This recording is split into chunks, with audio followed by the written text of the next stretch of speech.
Welcome to Construction Genius. My guest today is Neil Rogers. And Neil is the VP of Rogers Marketing with 40 plus years of experience in sales and marketing. And so today we're going to be talking about sales. Neil has zero experience in construction sales, and that's completely okay because there are fundamental aspects of being a successful salesperson that translate in all industries. And today you're going to learn some of those insights. It begins with your inner game, how you prepare yourself mentally for sales situations, and then translates into your sales process. And clearly understanding what that process is from the first point of contact all the way through to making the sale. It includes understanding why people buy and what they're looking for when they buy your services. And we dive into the importance of being extremely disciplined in the way that you sell, with an emphasis on a 7-touch process that can get people into the place where they know you, they trust you, and they like you. And that's who people buy from, people who they know, trust, and like. Let's dive right into this conversation with Neil. I know you're going to enjoy it. Thanks for listening to Construction Genius today. This is Eric Anderton, and you're listening to Construction Genius, a leadership masterclass. Thomas Edison said that genius is 1% inspiration and 99% perspiration. If you're a construction leader, you know all about the perspiration, and this show is all about the 1% inspiration that you can add to your hard work to help you to improve your leadership. Neil, welcome to Construction Genius. Thanks for having me. This is great. I want to dive right in. You're an expert when it comes to sales.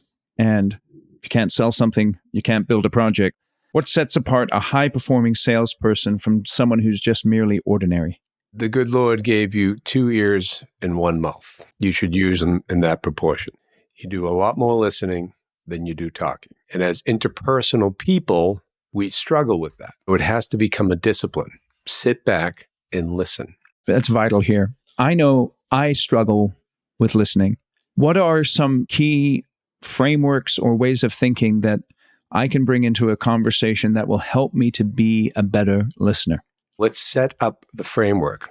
I'm not big into sales techniques, but there was one thing in a little study I did at Sandler Sales. There was a thing called the upfront contract. It's used in the insurance business, the scope of the appointment. Set the expectations with your prospect, your client, whoever that may be, and be very courteous and kind to them because ask them a few questions. The first is, hey, Eric, how much time do we have today? 15 minutes, half hour? Great. In that time, I'd like to tell you a little bit about us and how we might be able to benefit you, but I want to hear a lot about you and what's going on in your world. What are your pain points? What are the things that maybe keep you up at night as it relates to your business? And then when we're done with that, I think we'll have an idea of whether or not moving forward is a good idea. Does that sound okay to you? Who says no to that? You're reminding yourself, take a step back. This is not about you. It is about them. Dale Carnegie said it best. Everybody wants to talk about themselves. Let them do it. Let them go. Now, you may want to rein them in if you do have a hard stop at a half hour or 15 minutes, depending upon how long the meeting is going to go for, get scheduled to go for. But the good news is, if you let them go, they may run over, and that's okay. Let them go. And oh, by the way, write it down. Take notes. Taking notes then helps as far as listening? Listening and keeping your mouth shut. One of my favorite managers, and he's a friend too, he had the greatest lines. Never avoid an opportunity to keep your mouth shut. Excellent. I'd like to go back to setting the expectations.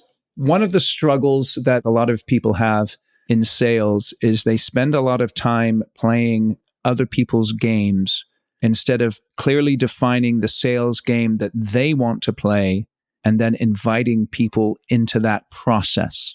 Do you kind of understand how I'm framing that? Yes, I do. I am very process driven.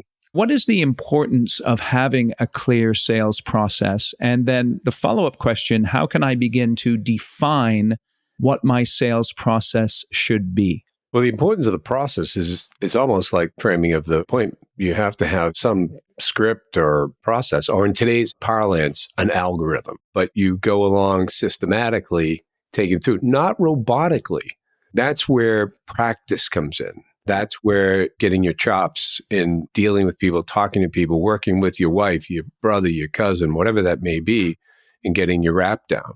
But don't get robotic that it's like, okay, here comes a salesman. Yeah, that's interesting. The balance between being disciplined and knowing where you are in the sales process with keeping things free flowing.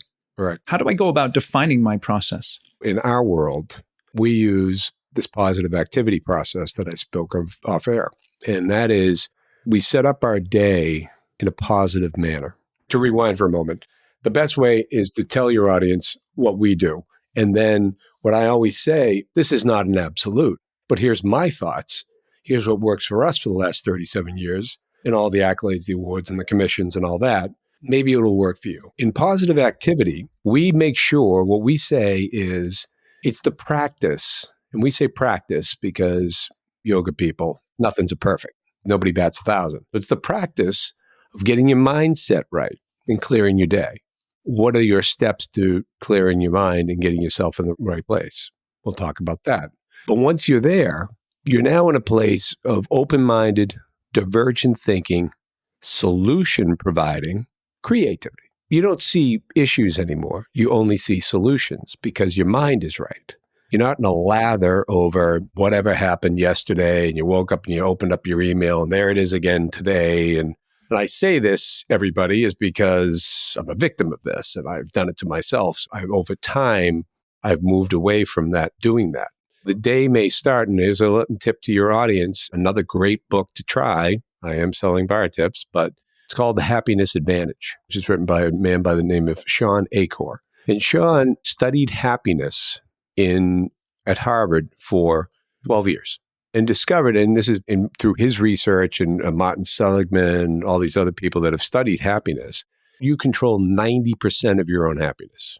10% is your car, your house, how much money you make. The rest of it, you control. Let's work with that. What's the steps to do to get in a place of positivity so you can then be in a creative mode? Yeah, give us some of those steps. What we do is we meditate every morning. It sounds kind of spooky. I'm transcendental meditation, and hard to believe that a seventh of eight of an Irish Catholic family isn't the TM, but I am. I do 20 minutes in the morning. We have a gratitude practice. This is not new stuff. A lot of the stuff is out there. We're writing down the things that we're grateful for, so that shifts your mind to a positive place. We do random reach outs. Did these a lot during COVID. You think of an old friend. Comment on social media in the appropriate way. Say happy birthday to everybody that comes up on your feed. And if you've got their cell phone, send them a text. I just had a birthday yesterday, and I did not get disappointed with anybody's text and social media posts and all that. It was just a great day. And it was significant too, Eric. I used Medicare the other day. The birthday wasn't casual. We believe in random acts of kindness. And a random act of kindness could be that reach out. I mean, I just texted a buddy of mine that I know was in the hospital. He's having yet another surgery. He's been going through this for 3 years. I feel good doing it. He feels good getting it. It's a symbiotic gig. Now you're there. Those are the types of things that go for a walk. You got to move your body. Get out in the sunshine. Listen to a little music. Put some background music. Right now, we are always having the classical station on in the kitchen. It's not jumping around. We're not looking for a party. We're just looking to have some background music. Those are the steps that we do here. And my wife is an expert at it. She is disciplined as you get. And now you're in that place. Now you're ready to do your productivity part because you've got your mind right. You're creative. What are your steps going to be today in terms of what's your daily activities? What's your business development activities today? What are your employee activities you got to do? Those are the things. So now you go through those steps. In positive activity, the ones that we outline there are business development steps that we've been successful using for the last 37 years, plus or minus. I'm also using the same program in my music. Works in a lot of ways. Let's talk about that business development then. What are some of the steps in your experience? Just give us those crucial steps that if you're going to be successful in business development, you have to be disciplined and consistent. You begin with this inner game, which I think is tremendous because if you don't have your inner game right, your outer game is going to suck as well. But what are some of those outer game practices that I need to bring to the table in terms of business development? Well, first of all, for the love of Mike, make sure the person you're pursuing can buy what you sell. Why is that important? Because so many salespeople spin their wheels chasing what they believe to be their avatar when they can't even buy what they're selling. They're not compatible, for a number of reasons. Maybe they just can't buy it. Maybe they're completely locked up. Maybe they're whatever that may be. But at least get that in line. You know who you should be pursuing. Yeah, it's interesting. Let me just say something to that. What you just said, Neil, is fundamental. I was working with a general contractor many years ago. They're bidding on a $70 million project. They've worked many hours to put together their proposal. And I ask the guys, I say, hey, who's the final decision maker on this contract? And they looked at us and looked at me and said, well, I don't know. Right. Yeah. Now you're hoping against hope. And who is that person? Let's at least direct it to. Let's get it in the same zip code anyways. That's number one. Number two, who are these people then? I mean, yes, you're going to have to take a silly, wild guess at some of this stuff. You're not going to bat 1,000. But again, that's why we call it a practice, right? We called it a practice earlier. You'll get better at as you go. You'll recognize who can buy what you sell, who can't. And then you should start listing them simply. And we'll get to how we do that in a second. But you all should have defined your benefit statement. All these simple 30-second commercial. Be very step by step with us here, Neil. 30-second commercial, elevator pitch, whatever you want to call it. Then your benefit statement. And then from there, everything that you should communicate with a prospect should be able to fit on one sheet of paper. Why one sheet? Because it's got to be less is more. You've got a certain amount of time. You're just trying to pique their interest. You're not going to close them. There may be those times when you close them on the same day you get in there. But typically, you're building the relationship. And by building the relationship, and we talked about this earlier, you're respecting their time. That's the scope of the appointment. That's the upfront contract, whatever you want to call it. I'm not going to get overwhelmed with details from this guy or gal today. Remember what we're trying to do. We're trying to live to play another day. Yeah, okay. I think we should. I claim to them after the presentation is done in our little 15, 20 half-hour coffee meeting, I say, I think that we can help you. My suggestion would be that I'm going to send you some materials. I'd like to send you some samples. If it's, well, for you guys, it would be samples and whatnot. If it's software, it's going to be a demo or something like that. And let's just get to the next step because we want to continue the relationship. We want to continue to show you the hospitality is in the bar business to move it along, to stay in the game.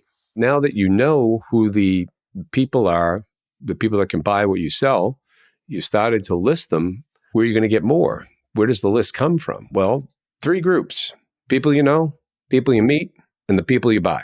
The people you know are going to be your friends, your family, your business associates, people that are connected to you. Why do you want them to know? Well, they could be a potential prospect, but at least you should let them know what you're doing. And probably in your guys' world, it mentioned something about a big construction company bidding on a $70 million project. Who on God's green earth doesn't need a contractor? Some way, shape, or form. It's just, is it going to be you? Then there's the group you meet, the people you meet at a chamber event. You belong to Rotary. You go to cocktail parties, sit at a counter for breakfast. I'd say never sit at the same counter. Try to move it around. Those type of simple things. Okay, and you have your elevator pitch together and all that. Just real simply, Neil, just so everyone understands, what is an elevator pitch? It's getting your message down to a point, again, back to the less is more. If you were in an elevator with somebody and it was a 30-second ride up, they get an idea of what you do. It's also in the Sandler sales parlance, it's called the 30-second commercial. In there, you would have your benefit, this, what do you do? This is how we help you. That's great. Then you've got the group you buy. What does that mean? That's a list service, but they're not your lowest hanging fruit. They're not as much fun to deal with. Typically, if you're in the group you know, the group you buy, the group you know, and the group you meet, there's some relationship there. You know the people in the group you know, but the group you meet, well, guess what? You just met them. Now, structured from there, I would have structured campaigns to follow up on each. Now, for the people you know, that probably won't be as robust than the people that you meet. Your people you know should know what you do because they could be a referral source. They may or may not be able to use your services in your world. Like I said earlier, who doesn't need a contractor at some point in time in their lives? But the people that you meet, just because you had a cocktail with them, you gave me a 30-second commercial and they were interested, don't be deluded to thinking that they're sitting by the phone waiting for your call, because they're not. You have to systematically get them in queue. We believe wholeheartedly in the conventional wisdom that 7 significant touches is what you need in order to get somebody's attention. When I say significant, I don't mean 7 voicemails or 7 emails. You got to change it up. You got to do something different. Let's talk about that a little bit more then. 7 significant touches just to get someone's attention. I've heard that sometimes before someone buys. Are you thinking mainly in terms of developing a relationship? Yes. If our goal is to get that coffee meeting, the cocktail, 15 to half hour intro gig, that's what we're looking for. So we could that's what I'm looking for on that. Now, again, you get that what the blind squirrel finds the acorn. All of a sudden, you hit somebody at the right spot. I can't believe you just called me because I'm looking for that stuff, whatever that may be. Let's talk about this then, Neil. Give me some examples of what defines a significant touch, and then give me some insights into how often those touches should be occurring. And the reason I ask that is because sometimes salespeople, they stumble because they don't want to be a hassle to people. They don't necessarily keep in touch enough. Give us some insights there, please. Well, that's very kind of you to say, put it in that fashion, because the average salesperson doesn't go past the third touch. You might say it's kindness. I might say it's laziness. I might say it's not staying with the program, but it all has to be interconnected in my view. Your elevator pitch, your 30-second commercial, that message should come through if let's say they gave you their business card, they've invited you to call them and email them. So I'm not opposed to digital or certainly voice. I think you got to use both, but it should be connected. So it should be thematic. Hey, this is Eric. Thank you for listening to this interview with Neil. I'm enjoying it a lot. Just a quick plug for my book, Construction Genius: Effective Hands-On, Practical, Simple, No BS, Leadership, Strategy, Sales, and Marketing Advice for Construction Companies. This interview is all about sales, and in Construction Genius, you'll get 2 chapters of the book that are specifically focused on selling and on marketing. You want to check that out? That's chapter 11 and chapter 12 in the book. Go to Amazon, purchase the book, purchase it for everyone in your company. If you buy 10 or more copies, reach out to me via email, eric@constructiongenius.com. Say, Eric, I bought 10 copies. And what I'll do is come into your office via Zoom. I'll come to your office via Zoom, and we'll actually do a 1-hour Q&A session and bonus leadership training session that is from the book. You can bring in your leadership team. We'll have a tremendous time. And the book is $19.99 on Amazon. So spend a couple of $100, get 10 copies, and you will get a 1-hour session with me, for which I would normally charge $2,500. So that's a killer deal. So check that out. Get the book. I know you'll love it. And now let's get back to the conversation with Neil. What do you mean it should be thematic? What does that mean? It should work back to your 30-second commercial. It should follow along. I see. Every touch should come from the core of what it is that you're doing for your potential client. Your benefit statement, whatever that may be, because we're going to intermingle that. You get serious on, you hope that they answer your email and then a voicemail. It's okay to leave voicemail. I don't think relying on digital and voice exclusively is the best use of your time. The third touch I would suggest is something lumpy. These envelopes get opened. Send them. This is media mail. I'm sending my books out in this fashion. $3.92. Now you have to decide what's an initial engagement by working with whomever you're approaching. What is that going to be worth? That you can work back as to how much your campaign is going to cost you. You send that, and then you would follow up with yet another email. That again is, hey, I just sent you this piece, yada, yada, yada. Now you could get real creative with what goes in there.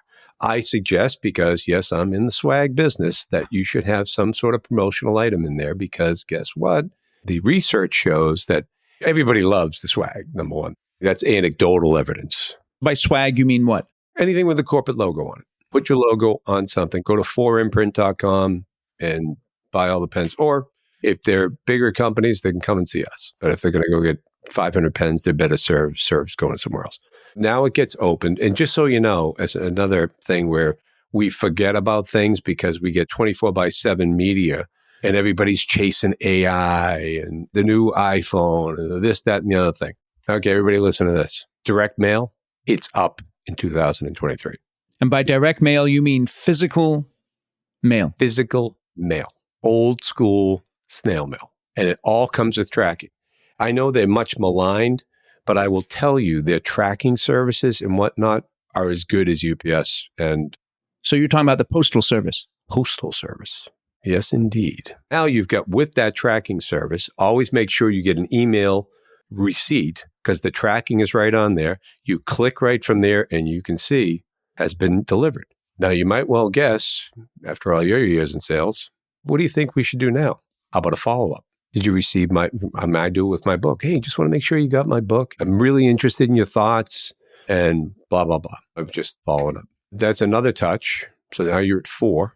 Now I would send another physical piece. Now this is where what that is up to the person that's doing it. They have to determine how badly do I want this business and how badly do I want to have that first meeting and go after this. Now they, as contractors, they may not be looking. We don't look for, as I said earlier, we don't look for 500 piece pen orders. We're looking for Fortune 500 companies or companies with a lot of employees or that do a lot of promotional work that we can help. It's critical that you've rightly targeted the people that you're going after. Goes back to point 1, doesn't it? Yes, it does. Always starts at the beginning. I would do yet another, and this is where you can have some fun. The internet is wide open. Google something about their industry. Find something that you believe might be of interest to that particular prospect, about the business, about something, whatever. Have one of these things with you. That's a highlighter. A highlighter. Highlight a passage that you believe would be germane to that person. Write a little note on it. Write a personal note. Get yourself some of these babies, Post-it notes with your logo on it, and put it right on the article. Thought of you when I saw this. Interested in your thoughts. Let's get on a Zoom. Whatever you want to do. Let's have coffee. Whatever. So we're still zeroing back into that next thing, that next step. So we do here. So now there's another follow-up to that because again, you've got your tracking for USPS. And that, by the way, is less than $1. You can buy these things at $500 a whack, somewhere less than $1, right? You've got a highlighter. It's free. Your ink is coming off your off your printer. Not like there's a huge cost to this. Just it's about doing it, and it's not always about the cards, the letters, and the gifts. It's about doing it. It's about making sure that you're following the process. It's being disciplined in that process. Exactly. And consistent. Finish up with the last touch. The last touch that we have is a pretty grandiose touch. This is where we say, we're in or it's decision time. Because it's an expensive piece we send. It's got in our box, it's a box dimensionally, so that's going to cost us. We go USPS, certainly $10. The goods inside are probably $20, $30, $40, something like that. And it's all sorts of promotional items with all of our logo on them. And it would be things like this. Because we're prescribing that, because when we take them through, the goal would be is that I walk in with that kit. That's part of our meeting or the next meeting if we move along. If we get more time, if he says we have an hour, I can take him through that box and tell him what the significance is of a highlighter or what the significance is of this. The significance is just what I told you. That box, it also serves as our promo kit. So we just send that out. In terms of timing, we subscribe to the tenacity theory. What's that? It's versus persistence. Persistence sounds like pest for a reason. Tenacity means you just did what I described to do. You broke out the highlighter. You grabbed an article. You know the guy's a Boston Red Sox fan. Whatever that may be. He loves Algonquin, Maine, San Diego, down your way. Whatever that may be. And we send them something that we heard. We saw their LinkedIn profile. They're a Michigan grad. Who's crazier than Michigan grads? I mean, they love their school. Send them something. Or just, you saw that Michigan beat Michigan State. Beautiful. Whew, what a great day. Hope you enjoyed it. And I would suggest that a 2-week time frame is stuff that was rarely where the frequency we use. Each touch over a 2-week time frame. 2-week time frame. Let me ask you this. Where does cold calling come in? Just going right into the office? Like I'm driving around and I drive by a guy's office and I'm like, I'm just going to walk in and see if he's around. We'll have something there. Have something with you because this was also a very specialty of mine. My first 2 jobs, I was in wholesale food distribution. I was in and out of every kitchen in Boston. I'd make 20 physical calls before 10 o'clock on a Monday morning. It's beautiful. And you have to go see chefs. I don't know what the equivalent is in the construction business. I bet you there is one. It would be like the superintendent on a job site. Wants nothing to do with you. Oh, and if you're the new guy, even less. Oh, yeah, you're new to this? Oh, yeah. Well, you're going to be gone in 2 weeks. You have to show it's just now you're killing them with kindness. Hey, listen, I just got some information on what our lumber prices are, what the commodity prices are. I'd just like to drop them off, maybe stop by every once in a while, leave them with something, have those promotional items ready. You're probably not going to get to him. You're probably going to be with his admin or whatever that may be, or her, I should say, and leave something behind. And then you start your creativity, get his address, start sending him stuff. You want to wear him down. You want to say that, you know what? This guy's not going away. Our gal's not going away. He's serious about this, because what's the last thing somebody wants to do? Start a relationship, and a month later, they're gone. The rep's gone because they just didn't make it. They didn't make it because they were probably more than likely set up for failure, and they didn't have a process. We've talked about the importance of having a process and then executing that process. It leads me to the question then, can anyone be a salesperson? I believe so. Some people that may not have. So have you ever heard of Howard Gardner? I haven't, no. Howard Gardner wrote a book called The Frames of Mind. In The Frames of Mind, he speaks about the 7 types of intelligence. Now, Neil here was not classically academic intelligent. Middle of the road. My book is for people that were just that. I always joke that my combined SAT scores and my class rank have one thing in common. They were both in the triple digits, just not stellar, but not awful. It wasn't like I was bottom of the class, or I didn't at least try, or I didn't show up. But I did discover, of course, I read the book many years later because I didn't even know it existed, that what I had was interpersonal intelligence and intrapersonal intelligence. If somebody is academically intelligent, engineering background, logic-based, they would probably have to work on those skills. And I would suggest things like a Toastmasters. I'm involved with Toastmasters now. And those are the types of ways that you may want. And there's a ton of people in our group. We probably have 25 or 30 members in our little chapter. And I would suggest there's a few of us that have been in sales, a few of us that want to sharpen our skills, but most of them are like engineers trying to get out of their engineering mindset and get into more interpersonal, not just stuck on the computer coding or whatever that may be. They want to be leaders. They want to be out front. They certainly have the knowledge. They might have a little bit of problem with, that's where the 2 ears, 1 mouth is going to come in, really is going to be a challenge, because they know so much. They want to jump in. Like, let me tell you everything I know about it. If they can hold that back and really become great listeners, yeah, I think anybody can. I'm very positive. If I'm new in sales, let's say I've brought on context to my listeners. Let's say you've just hired a business development person. Maybe they're relatively new to the industry. They're relatively young. What do I need to do in the first 90 days to set up a business development person for success? The aforementioned process, partial to positive activity for obvious reasons. The 90-day window fits right in my wheelhouse, because what I say is the IVITIs. I talked about positivity to creativity to productivity. You do those steps every day for 90 days. Activity begets activity. You get on a roll. You start feeling good. If the person, I don't know, so who hires the BD person, superintendent, or typically be someone in the sales side of the company, maybe the head of business development or something like that, or they would have to buy into that as well. And they'd have to reinforce it, that you keep score. How many of these did you do today? What after hours events are you going to this week, this month? Yes. What do you think your 30-second commercial is? Let's work on that together. What are you going to tell people when you meet them elsewhere? Because you're not going to just sit there and get people on phones. I mean, it just does not happen anymore. And if you catch somebody, I don't know about you, but somebody calls me on my cell phone, I don't know, I'm not happy about it. Can we just go step by step through what a 30-second commercial should have in it, please? Quick little introduction, a little bit about what you do, and a little bit about the benefit statement, about how you're going to do. What is a benefit statement? So I'm Neil Rogers. I work in the promotional products industry, promotional marketing, corporate logo stuff. Oh, yeah. What we do is we help people get their brand out there to drive awareness and business to them. That's what we do.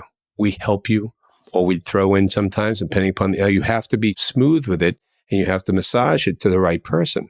If it's a salesperson or a business development person, we help you get attention. You need to get attention. We help you get attention. Yeah, it's interesting because I've spent a lot of time thinking about this, and then every company, and depending on the person that you talk to, they're going to have an elevator pitch that they might customize. I've been working on this particular one. Someone asked me, Eric, what exactly do you do? And I tell them, You know, when a project manager gets promoted into a project executive role and they have to make the shift from building projects to building teams of people, that's one of the biggest challenges they'll ever face in their career. And I help them make that shift. Love it. What I found interesting, and this is something I would say to people, anyone listening here, is that phrase, the shift, I got that from an interview that I did with a construction company CEO. And he literally said those words to me. I asked him, what's the biggest challenge that you find leaders have? And he said to me, what I had just said is my elevator pitch. I took the words of my clients and I turned that into an elevator pitch because it meets the particular pain point or the particular issue that they're looking to solve by using my services. There are no new ideas, right? We just pick them up off the ground. We call it over here, we call it R&D. You know what that means? What does that mean? Rip off and duplicate. I call it standing on the shoulders of giants. If you don't think I'm not going to take a little bit of what you said and weave it into something that I'm going to use, you're crazy. It's going to happen. It's great. You know, it's funny because I was thinking the same thing, Neil, is that I haven't done lumpy mail in a while. And I can remember the last time I did some postcard campaign, I landed one of the largest GCs in the country as a result of a postcard campaign. This guy didn't know me from Adam, but they became my client. I'm actually encouraged, Neil, in the new year to be doing some lumpy mail. I appreciate that particular insight. I want to hear about it. Let me know. Do a flyby or what are you trying to do? Happy to chat. Yeah, no, that's great. Tell us a little more about yourself, how people can get in touch with you, the kinds of things that you do to help people excel in sales. Well, right now, in terms of how this positive activity program, I know I keep circling back to this. I'd like to make it harder for everybody, but it's not. This is just like, we coach you through that, take you through it. We can create the products for you, all those things. And quick little example, there was a consulting company. It was Hitachi Consulting. Got in there. He wanted to do a campaign. They're not McKesson. They're not Deloitte & Touche, but they're probably $100 million consulting firm, that type of thing. I don't know what they are now. I don't even know if they exist. But he said, I'd like to do a campaign. What I'm going to do is with 10 of our business development people that were phone-based, I'm going to have them give me their top 10 hard to get into. So we get 100 people we're going after. Now, their opening silo was $250,000. You sign up, it's $250 to start. They've got some wiggle room. They're going to do an attempt on this. But we didn't get fancy.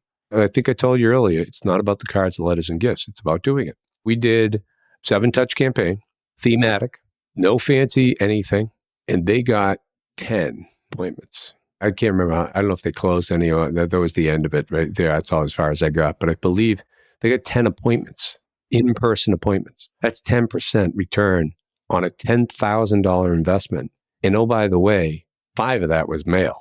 And I don't make any money on mail. That's interesting. How can people get in touch with you? You go to positiveactivity.net, and that's where you get a hold of the book. It's also where we'll be putting our speaking bio up there and all that. So that'll get a little bit more built out over the next little bit. We've decided to brand that part of our company, Positive Activity, instead of pushing the book exclusively. And what book are you referring to, by the way? It is Bar Tips. Everything I needed to know in sales, I learned behind the bar. And it's practical advice from your bartender. Simple solutions, simple things, doing every day that could help propel your business. And that's what's propelled mine. By the way, if they want to email me, it's Neil, Neil, at ROG, M as in Mary, ARK.net. Neil at rajmark.net. That's great. You wrote the book Bar Tips. Have you been a bartender? I was a bartender for 10 years in and around the Boston and Cape Cod area. Interesting. Nice. And it's G-rated, so don't worry about it. None of the 4 o'clock stories are in there. What's the biggest thing that you learned about people during your time as a bartender? There's a lot there. I would suggest what we got out of there, what I later came to find out is a very important thing.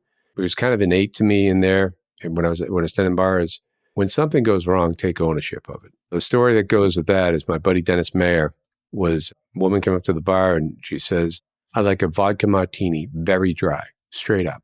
Okay. Dennis, a veteran of at least 10, maybe 15 years at the time, poured a vodka martini like he pours every vodka martini dry. Put it down in front of her. She took a sip of it, looks at him and goes, not dry enough. Comes over to me. He says, I've been doing this for 10 years. I've never put a drop of vermouth in a martini. Every martini is the same. Dry. Just vodka or just gin. What does he do? He's getting a beef with her? Argue with her? How about you just remake it? but you remake it right in front of her. Oh yeah, this is how we make these. Oh yeah, sure. Go, absolutely. Let me help you out. Let me do that. Pour the drink, put it in front of her, takes a sip of it. Yeah, much better. Same drink. But do you want to get in the beef? Do you want to keep a client? Do you want to do whatever? And it goes from the premise that I do believe in the old adage that the customer is always right. I also believe that the customer can't be unreasonable. I mean, if she did it again after that, that would be unreasonable. He avoided any confrontation by just taking ownership of it and going, yeah, that's my fault. Let me do it again for you. Well, Neil, I really appreciate your time, your insights into that 7-touch campaign and how to get your mind right, your inner game right before you get out into your sales day. Those are absolutely essential. I appreciate you joining us here today on Construction Genius. Eric, it's been great. Love the construction business. Right on. Thank you. Thanks for having me. This is great. Hey, this is Eric. Thank you for listening to my interview with Neil today. Feel free to check out his book that he's written, Bar Tips, Everything I Learned in Sales, I Learned Behind the Bar. That's on Amazon, and we'll link to that in the show notes. And feel free to reach out to him on his website as well. All links in the show notes. Feel free to share this interview with other people that you think would benefit from listening to it. And of course, go out to where you get your podcasts and give Construction Genius a rating and a review. Thanks again for listening, and we'll catch you on the next episode.